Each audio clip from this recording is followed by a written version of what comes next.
Sahabatus, renungan harian anak. Sahabatus, hidupku bagi Kristus. Selamat pagi anak-anak, hidup aku bagi Kristus.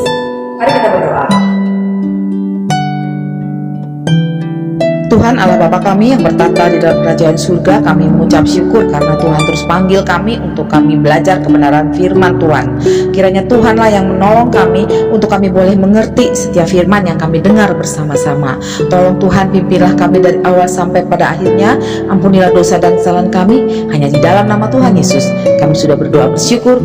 Amin. Anak-anak, siapa yang suka bermalas-malasan? Ketika di rumah, malas untuk melakukan apapun. Maunya tidur-tiduran sambil menonton TV atau main HP. Ketika di sekolah, malas untuk mengikuti pelajaran. Nah, anak-anak, kemalasan itu adalah sesuatu hal yang bodoh. Kebodohan itu bisa membuat seseorang menjadi pemalas. Seperti pembacaan Alkitab kita hari ini yang diambil dari Amsal 26 ayat 13 sampai 16. Mari kita baca sama-sama ayat 13 sampai 14.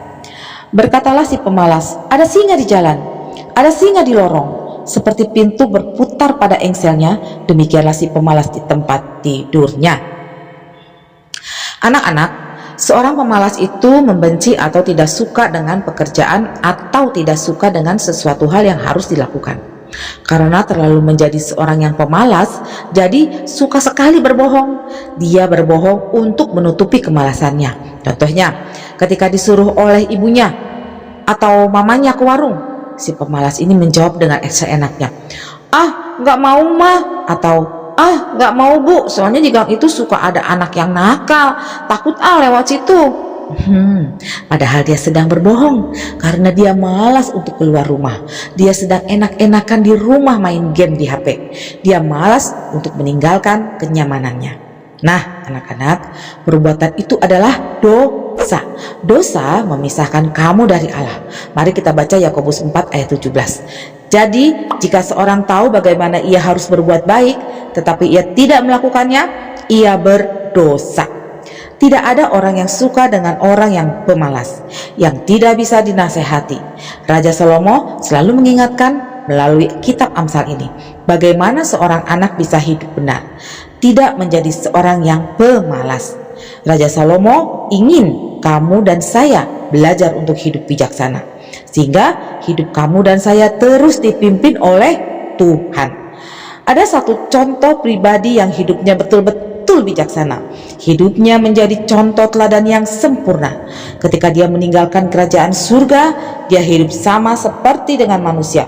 Karena cintanya kepada kamu, saya, dan orang-orang percaya, dia rela disiksa, dihina, bahkan sampai mati di kayu salib. Untuk apa? Untuk menebus dosa kamu, dosa saya, dan dosa orang-orang yang percaya. Siapakah dia? Iya, dia adalah Tuhan Yesus Kristus. Apakah kamu dan saya masih mau terus hidup dengan kebodohan kita karena kemalasan kita? Kak, kan saya sudah membantu orang tua di rumah. Boleh dong saya istirahat, Kak. Mau main HP sebentar, boleh dong. Anak-anak, tidak ada yang melarang kita untuk beristirahat atau mau melakukan keinginan kita, asal semuanya dilakukan dengan penuh hikmat. Yang tadinya suka bermalas-malasan di rumah jadi senang menolong orang tua. Dari malas ke sekolah jadi semangat untuk belajar. Mari kita terus berdoa, minta kekuatan dari Tuhan untuk diberikan kekuatan, kesemangatan untuk menjadi anak-anak yang tidak pemalas, yang suka dengan nasihat, mencintai firman Tuhan, agar hidup kita bagi Kristus. Mau ya anak-anak? Habatus, hidup aku bagi Kristus. Untuk anak-anak yang belum percaya, Yohanes 14 ayat 6, kata Yesus kepadanya, "Akulah jalan dan kebenaran dan hidup. Tidak ada seorang pun yang datang kepada Bapa kalau tidak melalui aku." Mari kita berdoa. Kami mengucap syukur Tuhan karena hari ini kami terus diingatkan untuk kami hidup dengan penuh semangat, tidak bermalas-malasan, mau hidup benar di hadapan Tuhan. Biarlah melalui firman Tuhan hari ini kami boleh melakukannya di dalam setiap kehidupan kami, dan biarlah Tuhan tolong, Tuhan pimpin agar hidup kami bagi Kristus. Terima kasih Tuhan Yesus, ampuni dosa dan kesalahan kami. Dalam nama Tuhan Yesus kami sudah berdoa bersyukur. Amin. Sampai jumpa lagi. Tuhan Yesus memberkati.